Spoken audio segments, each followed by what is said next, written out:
하나님의 말씀은 이사야 54장 11절부터 15절 말씀을 제가 읽겠습니다. 너 곤고하며 광풍에 요동하여 안위를 받지 못한 자여, 보라, 내가 화려한 채색으로 내 돌 사이에 더하며 청옥으로 내 기초를 쌓으며 홍보석으로 내 성벽을 지으며 석류석으로 내 성문을 만들고 내 지경을 다 보석으로 꾸밀 것이며 내 모든 자녀는 여호와의 교훈을 받을 것이니 내 자녀에게는 큰 평안이 있을 것이며 너는 공의로 설 것이며 학대가 내게서 멀어질 것인즉 내가 두려워하지 아니할 것이며 공포도 내게 가까이 하지 못할 것이라. 보라, 그들이 분쟁을 일으킬지라도 나로 말미암지 아니한 것이니 누구든지 너와 분쟁을 일으키는 자는 너로 말미암아 패망하리라. 아멘.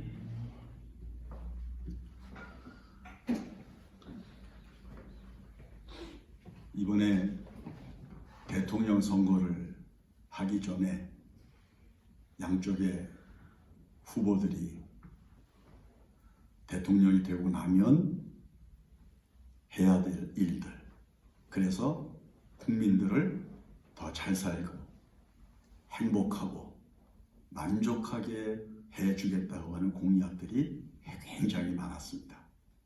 근데 벌써 대통령 취임을 하기 전에 벌써 공약에 대한 시시비비가 일어나고 있고 불가능한 것들이 벌써 이야기되고 있는 걸 우리가 들을 수 있잖아요. 미래를 어떻게 사람이 보장하고 계획하고 설계한 대로 만들어갈 수가 있겠습니까? 우리가 살고 있는 이 세상은 불완전한 세상이기 때문에 사람의 생각과 사람의 계획이 아무리 세밀하고 치밀할지라도 그것을 만족시킬 수 있는 방법은 없다는 겁니다. 그리고 인간의 한계 안에서 나오는 계획과 생각이라고 하는 게 벽에 부딪히고 그 다음에 불가능한 일을 만나게 되고 어떻게 해볼 도리가 없는 환경에 도달하게 되는 것을 느끼게 됩니다. 그래서 아유, 별거 없구만, 좀 잘할 줄 알았는데 이제 이런 마음의 자조가 이제 일어나게 마련이죠. 그런데 이스라엘 백성들에게 있어서 솔로몬 이후에 하나님의 성전이 만들어졌고 그 성전을 에워싸고 있는 성전 외곽이 아주 견고하게 만들어졌지 않습니까? 그러나 난공불락을 장담하면서 성곽을 만들고 그 안에 화려하고 아름다운 성전을 만들어서 가장 영광스러운 처소를 만들어 놓았지만은, 그러나 그 때로부터 시작을 해서 예루살렘이라고 하는 성지는 끝없는 전쟁과 그리고 외침을 받으면서 말할 수 없는 공고함과 괴로움을 많이 겪었습니다. 결국에는 예루살렘 성이 파괴되고 예루살렘 성전까지도 파괴돼서 폐허가 되는 그런 괴로움이 일어납니다. 이스라엘 백성들은 성전이 파괴되고 성곽이 파괴되고 나면 일정한 어떤 정하신 기간이 지나고 나면 다시 백성들이 힘을 내서 다시 중축을 했죠. 그래서 성전도 다시 짓기도 하고 성곽을 다시 쌓기도 하고, 이제 이런 것들이 바로 에스라, 느헤미야 이런 말씀들을 통해서 우리들에게 그저 간략하게 소개가 되고 있는 바를 알 수가 있는 겁니다. 그러나 다시 증축해서 만들어 놓고 다시 단장을 해놓고 나면 또 다시 외침을 받아서 또 파괴되고 또 무너지고, 그래서 악순환이 계속이 되면서 미래가 항상 불확실하고 불안하고 불투명했던 겁니다. 그 속에서 사람들이 겪는 괴로움과 어려움을 생각을 해보면 참 대단히 힘든 거예요. 폴 틸리라고 하는 신학자가 있는데 그 신학자가 현대인들의 심경이라고 하는 글에서 이렇게 표현을 해요. 현대인들의 마음속에 있는 것이 첫째가 뭐가 있는 거 아니? 고독감이라는 겁니다. 고독. 근데 여러분, 고독이라고 하는 게 다른 사람하고 같이 있으면 고독하지 않습니까? 가족이 있고 친구가 있고 주변에 사람이 많고 뭐 많은 일이 있고 그러면 내가 고독하지 않은 겁니까? 안 그래요. 원래 하나님 앞에 창조된 인간은요, 고독한 존재예요. 아무리 옆에 사랑하는 사람이 있고 돌봐야 할 모든 것들이 있고 내가 관심을 기울여야 할 것들이 있고 암만 그래도요, 인간은 고독으로부터 벗어나지 못합니다. 결국은 자기 혼자라고 하는 것을 느끼는 시간들을 맞이하게 되는 거예요. 아픈 사람이 있어요. 옆에서 의사도 왔다 가고 간호사도 왔다 가고 간병인도 왔다 가고 가족도 옆에 있어서 다 간병을 해주고 그러지만 그 간병인도 잠을 자잖아요. 그러면 또 필요한 일을 위해서 잠시 자리를 떠나잖아요. 그럼 혼자 남는 거예요. 이런 것들이 인간에게 있어서 필연이 되는 거예요. 그래서 인간의 고독이라고 하는 건 옆에 누가 있으면은 고독 안 해지고 뭐 고독하지 않고 그런 게 아니라는 거예요. 인간은 원래가 고독한 거예요. 인간은 이 고독이라고 하는 단어로부터 자유하지 못한 거예요. 가족과 같이 있어도 그래요. 이 지식이 더 풍성한 사람일수록 고독에 깊이 빠집니다. 그 다음에 두 번째가 뭐냐면 허무감. 허무감이라고 하는 건 별게 아닌 거예요. 자, 그 시간에 저걸 갖지 못하면 안 되는 거예요. 근데 그걸 사기 위해서 애를 쓰고 수고를 해서 자기 것을 만들었지만 얼마씩 뒤에 시간이 지나고 나면 그거 어디다 뒀는지도 모르게 사람들은 잊어버리는 거예요. 별게 아닌 거예요. 제가 미국에 갔을 때 아울렛들이 몰려있는 아울렛을 가봤는데 그 시간 되기 전에 사람들이 벌써 자기들이 좋아하는 물건들이 있는 상점 앞에는요, 사람들이 많이 이렇게 몰려있어요. 시간 딱 돼서 문이 열리면 와, 그렇게 사람들이 빠를 수가 없죠. 밀려 들어가는데 놀라워요. 가가지고 아무나 손을 탁탁 이게 잡더라고. 여러분, 그렇게 잡아가지고 평생 가지고 갑니까? 아니에요. 별게 아닌 거예요. 인간이 어떤 정점을 지나고 나면 모두가 공통적으로 느끼는 것이 있어요. 허무한 거예요. 별게 아닌 거예요. 높이 올라갔지만 아무것도 아닌 거예요. 제가 먼저 있던 교회에 에베레스트를 단독으로 산소 저기가 없이 산소 같은 걸 준비하지 않고 단독으로 올라가서 에베레스트에 올랐던 집사님이 한 분 계셨어요. 여자분이에요. 키도 아주 자그마한 분이고 김영자라고 하는 분인데 그분이 에베레스트에 올라갔는데 태극기를 안 가지고 가서 태극기를 못 꼽았대요. 그래가지고 사진을 찍었어야 되는데 그 태극기를 꽂고 거기서 사진을 찍었어야 되는데 그런 걸 하나도 준비 안 하고 그냥 올라가가지고 그게 공인이 되질 않는 거예요. 그래서 그분의 기록은 공인되진 않았지만 혼자서 단독으로 에베레스트에 올라갔어요. 에베레스트에서 귀환한 다음에 기자가 물었어요. 그 정상에 올라갔을 때 무슨 느낌이 들었느냐 그렇게 물었더니 그분이 그렇게 대답을 했다고 그러더라고요. 아무것도 아니다. 그냥 허무감만 든다. 그렇게 얘기를 한 거예요. 생명을 걸고 올라간 에베레스트 정상에서 막상 올라가고 나니까 아무것도 아닌 거예요. 허무감이 드는 거예요. 그 수고와 노력의 대가가 막 밀려오는 감동, 감격 그런 게 아니되는 거예요. 별게 아니더라는 거예요. 여러분, 우리가 살고 있는 이 땅에 사는 수많은 사람들이 모두 다 무슨 감정을 깔고 사는가 하면 허무감에 빠져 살아요.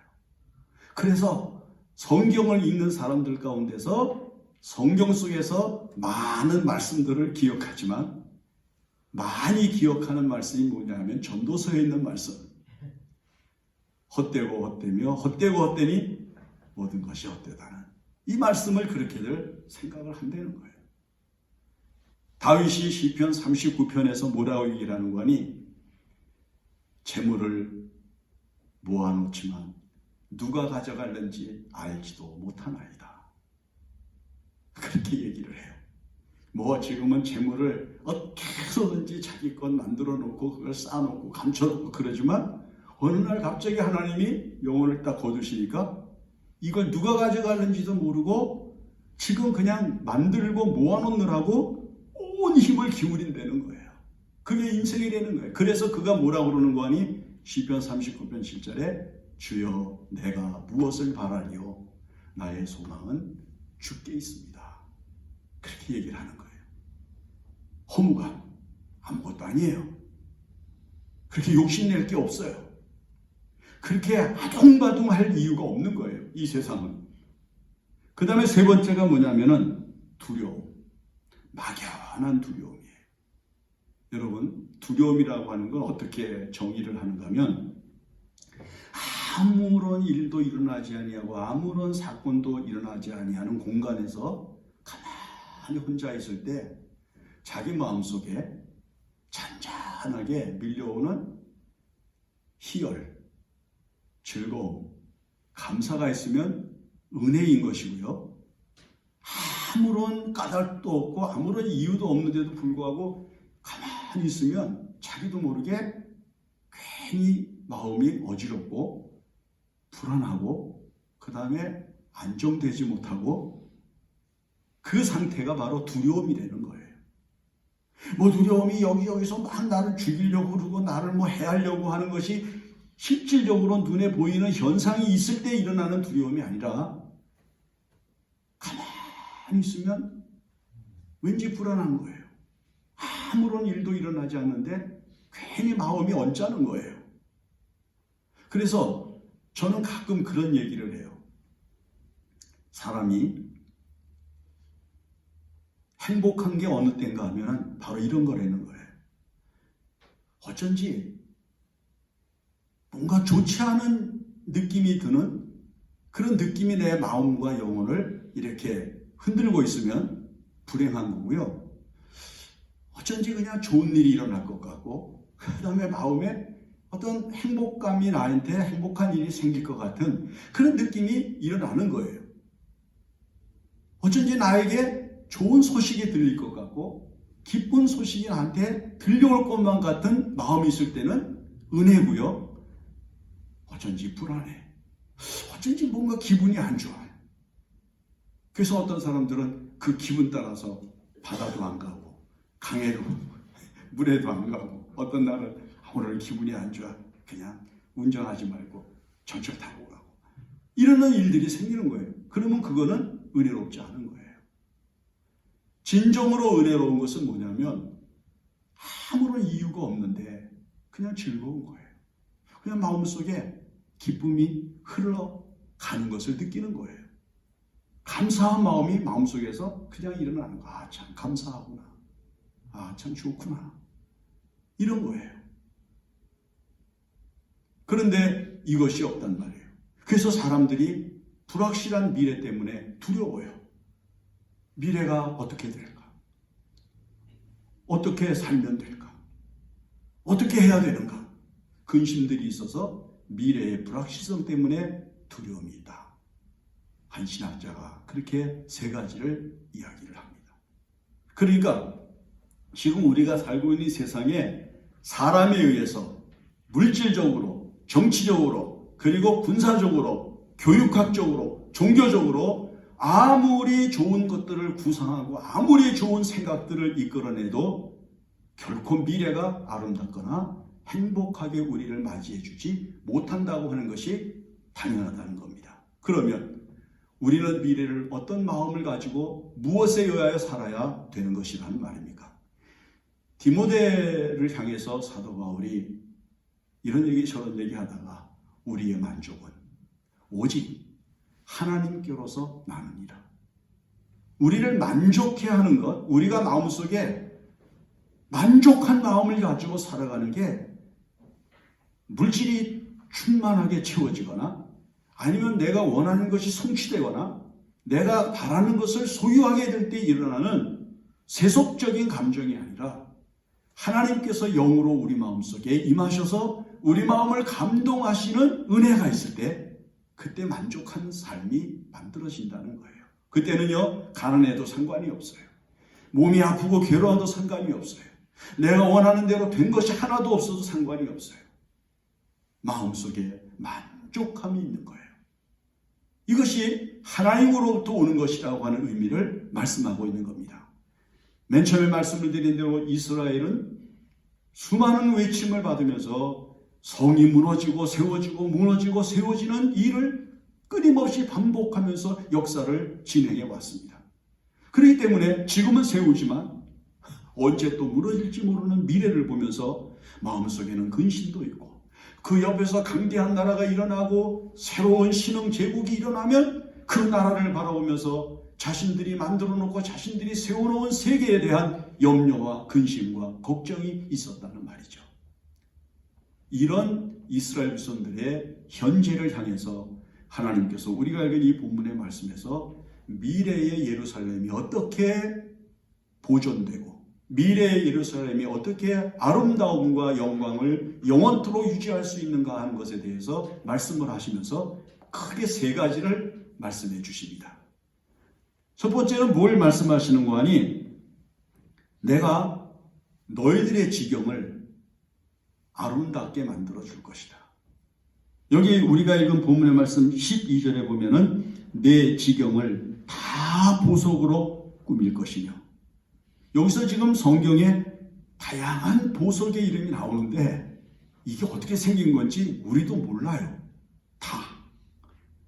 그런데 우리가 다 이 보석의 이름은 어떻게 생겨먹은 것인지 알지 못해도요, 요한계시록 21장과 21장으로 가면요, 장차 구원받은 하나님의 백성들이 들어갈 하나님의 나라, 문으로부터 시작을 해서 길과 환경 전체가 우리의 마음속에 조금도 불만이 없는, 조금도 부족함을 느끼지 못하는 만족한 즐거움으로 충만하게 가꾸어져 있는 것을 계시하신다는 말이에요. 너희가 지금은 이 세상에서 아무리 아름답게 가꾸고 너희가 아무리 좋은 것으로 치장을 해놓고 너희가 만들어 놓을 수 있는 모든 것으로 잘 지경을 가꾸어 놓아도 너희의 지경은 지금은 불완전하지만 이후에 은혜를 받은 이후에 하나님이 통치하시는 세계가 만들어지고 난 이후에는 너희의 지경은 아름다움으로 그리고 즐거운 것들로 그리고 행복하고 아름다운 것들로 충만하게 가꾸어지게 되게 할 것이다 라고 하나님이 말씀을 해주시는 것입니다. 그것이 이 세상을 살아가면서 우리가 은혜 가운데서 점점 점진적으로 느끼는 은혜를 경험하게 돼요. 믿음으로 살면서 시간이 지나가는 가운데 우리의 지경이 그리스도의 향기로 가득한 환경으로 자꾸 만들어지다가 그 다음에 우리가 이 세상을 떠나서 하나님의 나라에 들어갈 때에는 완전하게 만들어진 아름다운 세계를, 하나님께서 예비해 주신 세계를 맞이하게 된다는 것을 믿고 살아간다고 하는 거룩한 가치를 지금 예언하고 계시는 것입니다. 지금도 은혜를 받은 사람들이 하나님의 은혜 가운데 살면서 자신의 환경들이 이전보다는 전혀 다른 아름다운 것들로 채워져 가는 것을 느낍니다. 다툼이 사라지고요, 의심이 사라지고요, 불만이 사라지고요, 그 다음에 감사하지 못했던 모든 것들이 우리의 환경에서 자꾸 믿음의 생활과 하나님의 은혜 가운데서 제거되면서 우리의 지경은 하나님이 주시는 은혜로 자꾸 채워져서 불만보다는 감사가 많고, 그 다음에 의심보다는 신뢰가 많고, 그 다음에 미움보다는 사랑이 많은 환경으로 자꾸 만들어지지 않습니까? 하나님께서 너희의 미래에 은혜를 받은 그리고 하나님이 통치하시는 세계를 이루게 되면 너희의 지경은 불만스러운 것이 없는, 그리고 너희들이 부가치하게 여기지 아니하는 아름다운 것들로 가득히 채워지는 환경을 나를 통하여 만들어지게 된 것을 보게 될 것이다. 이렇게 말씀을 해주시는 거예요.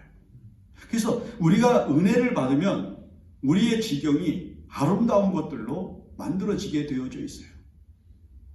예수를 믿기 전에, 은혜를 받기 전에 우리의 삶 속에 있었던 육체적인 모든 것들이 자꾸 밖으로, 바깥 세계로 밀려나가고 우리의 주변과 우리 안에는 하나님의 거룩하신 은혜가 담겨져 있는 많은 좋은 것들이, 아름다운 것들이, 복된 것들이 채워지는 은혜를 입게 된다. 그런 말이죠. 여러분들이 집을 한번 바꾸면 말이에요, 얼마나 집이 새롭게 단장이 됩니까? 그게 얼마나 깨끗해집니까? 이사를 하는데 이전에 살던 것보다 훨씬 더 더럽고 그 다음에 무가치한 것들로 채워지는 집을 만들 수 있겠습니까? 안 그렇거든요. 요즘은 뭐 젊은 사람들 보니까 이사 갈 때 쓰던 거, 애지가는 거 다 버리고 그냥 가더라고요. 가서 또 새 거 한대 좋은 것들로 채우는 거예요. 하물며 하나님이 통치하시는 하나님의 세계가 아름다운 것들로 채워지는 것은 지극히 당연한 것입니다. 우리의 미래는 하나님에 의해서 우리의 지경이 아름다운 것들로, 그리고 우리를 만족해 하는 것들로 채워지는 거룩한 기쁨을 얻게 될 것입니다. 하나님의 첫 번째 약속입니다. 그 다음에 두 번째는 뭘 말씀하시는 거 하니, 아주 중요한 얘기를 하시는데 13절에 이렇게 얘기를 하시잖아요. 내 모든 자녀는 여호와의 교훈을 받을 것이니 내 자녀에게는 큰 평안이 있을 것이며. 여러분, 부모에게 있어서 가장 큰 소망이 뭡니까? 자녀들이잖아요. 그 자녀들이 평안하게 사는 것, 그 자녀들이 행복하게 사는 것, 그 자녀들이 안정되게 사는 것, 그 자녀들이 즐겁게 사는 것이 부모의 가장 큰 소망입니다. 그런데 미래에, 지금까지는 너희 자녀들이 전쟁에 휩쓸리고 그 다음에 여러 가지 어려운 일들을 당하면서 자녀들이 안정되지 못하게 살고 힘들게 살 수밖에 없었지만은, 하나님이 통치하는 미래의 세계에서는 너희들의 자녀들에게는 큰 평안이 보장된다. 그런데 그 자녀들에게 주어지는 큰 평안은 무엇을 통해서 이루어지는 거 아니? 이렇게 말씀하죠. 내 모든 자녀는 여호와의 교훈을 받을 것이다. 여호와의 교훈, 하나님의 말씀, 하나님의 율법을 통해서 우리의 자녀들이 성장하게 될 때 그 자녀들은 큰 평안을 누리는 자녀들이 될 수가 있다. 그렇게 말합니다. 지금 우리나라 사람들이 한 달에 벌어들이는 수입의 60%가 자녀들 교육비로 나간다고 그래요? 얼마나 많은 돈을 지금 자녀들이 쓰고 있는지 모르죠. 그런데 이런 글이 있더라고요. 유대인들이 쓴 글에, 유치원을 다닐 때 교육을 제대로 받은 아이들은 100% 유대인이 될 수 있지만, 그 다음에 유치원 어려서부터 열심히 율법을 배우고 그 다음에 바른 도리를 배운 아이들은 중학생이 되면은 50%가 유대인이 될 수가 있고, 그 다음에 고등학생 때에는 10%가 된다고 해요. 유대인들이 될 수 있는 확률이. 그만큼 교육이 무섭다는 거예요. 청년이 유대인이 되려고 하면 5%밖에 안 된다는 거예요. 그들은 유대인 정신을 잃어버린다는 거예요.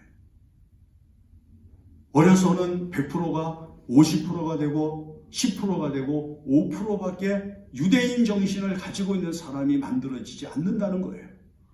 얼마나 무서운 일이에요.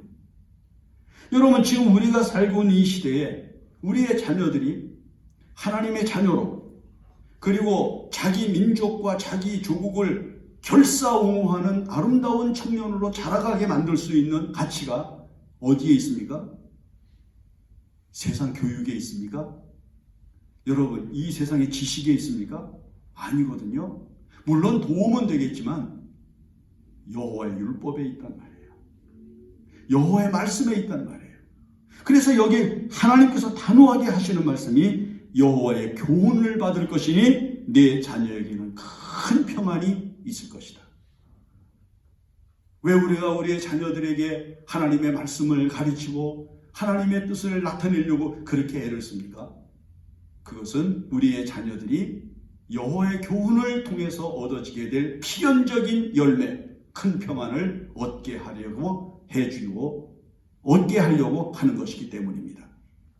우리의 자녀들에게 여호와의 율법을 가르쳐야 되는 것은 단순하게 그냥 우리가 신앙인이기 때문에 교회를 다니는 사람이기 때문에 갖게 하려는 어떤 신앙의 행위가 아니라 하나님의 말씀과 하나님의 은혜 밖에는 우리의 자녀들이 이 세상을 살아가면서 큰 평안을 이룰 수 있는 방법이 결코 있을 수가 없다고 하는 것을 확신하기 때문인 것입니다. 그러므로 오늘 여러분들의 자녀들이 여호와의 교훈을 크게 받아서 꼭 잘 받아서 그 자녀들이 이 세상을 살아가는 동안에 큰 평안으로 충만한 삶을 살아갈 수 있기를 바랍니다. 그 다음에 세 번째는 여기 이렇게 말씀합니다. 너는 공의로 설 것이며 학대가 내게서 멀어질 것인즉 내가 두려워하지 아니할 것이며 공포도 내게 가까이 하지 못할 것이다. 여러분, 요즘은 과학과 그 다음에 인간의 지식이 극대화되면서 얼마나 편리해졌는지 몰라요. 그런데 옛날보다 훨씬 더 뭐가 많아졌는가? 공포를 느끼게 하는 일들이 많은 거예요. 일본에서 쓰나미 때문에 원자로가 파괴돼서 원전이 파괴돼가지고 여러분 지금까지도 우리는 그 일본 사람들이 그것을 해양 방류한다고 그래서 여러분 지금 얼마나 지금 다투고 있습니까? 여러분 지금 전쟁 보세요. 우크라이나에서 일어나고 있는 전쟁 때문에 전 세계가 지금 야단하지 않습니까? 여러분 지금 온도가 올라가고 가뭄과 홍수가 빈발하면서 환경이 파괴된 현상들이 일어나면서 우리들의 마음속에 평안함이 없는 시대를 지금 살아가고 있단 말이에요. 비행기가 사고가 나고 철도가 탈선을 하고 배가 침몰을 하고 하루에도 수없이 많은 교통사고들로 많은 사람들이 생명을 잃고 어려움을 겪습니다. 이 세계가 끝날 때까지 하나님께서는 예수 그리스도의 말씀을 통하여 마지막 시대에 일어날 일들을 이야기하는 가운데 처처의 기근과 지진이 일어나고 전쟁과 민족과 민족의 다투는 일들이 끊이지 아니하고 많은 사람들에게서는 사랑이 식어지는 현상이 일어나게 될 것이라고 말씀하지 않습니까? 환란이 다가오고 있는 점점 더 급박하고도 힘든 일들이 우리를 향해서 다가오고 있는데 여러분 우리가 간절히 이 세상을 살면서 바라는 게 있다면 바로 이것입니다. 이 공포가 우리에게 나에게 우리 가정에 다가오지 않아야 한다는 것입니다. 근데 이게 인간에 의해서 안 된단 말이에요. 내가 아무리 방패를 높이 세우고 내가 아무리 방벽을 높이 세우고 내가 아무리 좋은 무기들을 내 주변에 갖추고 있어도 다가오는 공포는 우리의 힘으로는 못 막는다는 거예요. 하나님께서 말씀하십니다. 너희는 두려워할 일이 없을 것이며 공포가 내게 가까이 하지 못할 것이다. 가까이 하지 못한다고 하는 말은 저쪽에서는 있는데 나는 이곳에서 안전하다. 그 얘기예요. 공포스러운 일이 없어진다는 얘기가 아닙니다. 가까이에서 공포가 일어나기는 하지만 그 공포에 대하여 내가 직접적인 영향을 받지 않는 은혜를 가지고 이 세상을 살아간다는 거예요. 이것이 바로 은혜인 거예요. 공포스러운 일들은 일어납니다. 나를 두렵게 하고 우리 가족을 위험에 빠뜨릴 만한 많은 공포스러운 일들은 필연적으로 일어나게 되어져 있습니다. 그런데 하나님이 그것이 너에게 가까이 다가오지 못하게 해줄 것이다. 여러분 이 하나님은 어떻게 의지하지 않습니까? 우리가 어떻게 하나님께 우리를 맡기지 않고 살아갈 수가 있습니까? 우리 주변에서 공포스러운 일은 계속해서 일어나는데 어떻게 우리가 우리 자신들을 공포로부터 벗어난 피난처에서 살 수가 있습니까? 우리는 그렇게 못하잖아요. 만약에 전쟁을 피할 수 있습니까? 만약에 일어나는 지진을 피할 수 있겠습니까? 일어나는 화산 폭발로부터 시작되는 지각 변동들을 우리가 극복할 수 있습니까? 쏟아져 내리는 홍수를 피할 수 있겠습니까? 우리는 그렇게 스스로 할 수 없습니다. 그런데 하나님께서 내가 두려워할 만한 일, 공포스러운 일이 너에게서 가까이 오지 못하게 해줄 것이다. 이 말씀을 읽으면요, 마음에 평안이 있고 그리고 마음에 안정이 생겨요. 하나님을 의지할 수밖에 없는 필연을 이 말씀에서 붙들게 됩니다. 내 지경을 아름답게 만들어 주시고 그 하나님 주시는 거룩한 교훈을 믿음과 그리고 사랑으로 받고 그 말씀대로 살아가는 동안에 누리게 되는 자녀들의 평안과 그리고 저쪽에서 일어나고 있는 공포가 내게 가까이 다가오지 못하게 하시는 놀라운 하나님의 은총을 우리가 이 세상을 살아가면서 반드시 경험하게 될 것을 믿음으로 바라보면서 현재를 하나님을 바라보는 시선으로 살게 되는 것을 감사하게 되는 것입니다. 앞으로 하나님께서 여러분들에게 더 큰 은혜를 주셔서 이 세 가지 은혜가 정말 시시때때로 여러분들의 삶의 풍성한 열매로 거두어지게 될 줄로 믿는 것입니다. 기도하겠습니다. 하나님 아버지, 우리가 사는 이 세계가 지금 굉장히 요란합니다. 사방을 둘러보며 곳곳에서 재난이 일어나고 있고 사고가 일어나고 있고 다툼이 일어나고 있습니다. 광풍이 요란하게 불어오고 있고 그리고 우리의 힘으로는 도저히 감당할 수 없는 공포스러운 일들이 곳곳에서 일어납니다. 이런 세상을 살아가고 있는 우리에게 하나님이 통치자가 되셔서 우리의 주인이 되셔서 우리에게 은혜를 베풀어 우리의 환경을 아름답게 가꾸시고 우리의 자녀들이 큰 평안을 얻도록 끊임없이 말씀을 주시고 은혜를 주셔서 이 말씀대로 사는 열매로 우리의 자녀들이 큰 평안을 얻게 되는 줄 믿고 감사를 드립니다.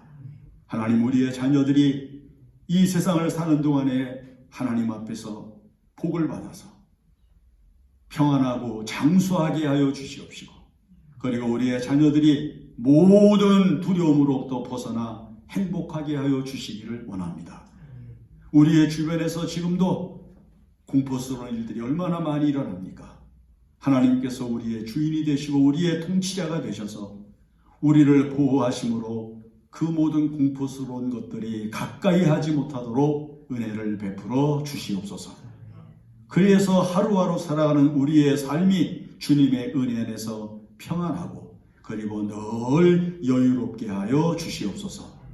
모든 말씀을 예수님의 이름으로 기도합니다. 아멘.